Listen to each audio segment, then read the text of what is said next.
And they have become more vociferous. With his signature gravelly voice and an impeccable art for storytelling, columnist, radio host, and author Rick Kogan has spent the last 45 years of his life forging a unique legacy as one of Chicago's journalistic voices. But he didn't start out that way. You know, I was reading that at 16 years old, you already went into the Sun-Times. Yeah. During, you know... Yeah, that whole story's been a little romanticized. It's all like, ooh, Rick Kogan covered the '68 convention. You know what I did? I had a job working in the Hilton, taking care of the phones for the people, the real reporters at the Sun-Times and Daily News, and running to get them coffee or booze if they wanted booze, and cigarettes. But it was fun, and it really did hook me on the business. I mean, to be at the center of that '68 convention and see what was going on from a kind of protected place. It changed my attitude about life, and it certainly changed my attitude about career.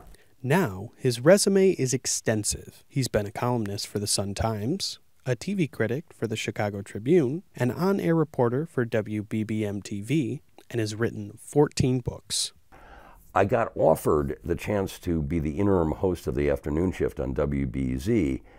Now in my 5th week, it's been a blast. I mean, the joy of what I've done in my life is be able to be paid to explore. There's someone getting off a bus or a train today that is going to change the face of Chicago, and I want to meet those people and see how they're doing it. The great thing about a city like Chicago and about the greater Chicago Metropolitan Area is it is always changing.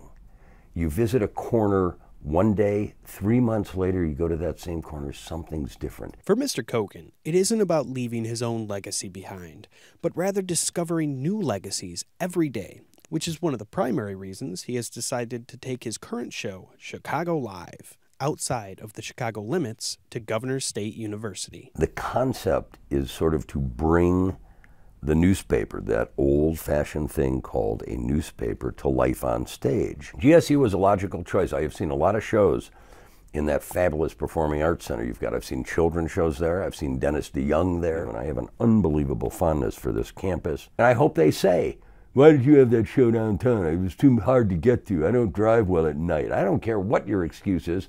We're glad we're coming. He has this advice for GSU students. I believe in college. I don't believe in college so much as I believe in learning.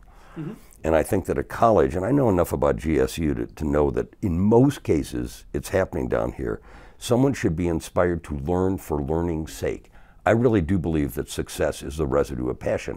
All I've ever wanted to do in my adult life since 16 is write, and that's part of it. I love what I do, and I still do. Make sure to check out Rick Kogan and Chicago Live here at Governor State University, November 1st.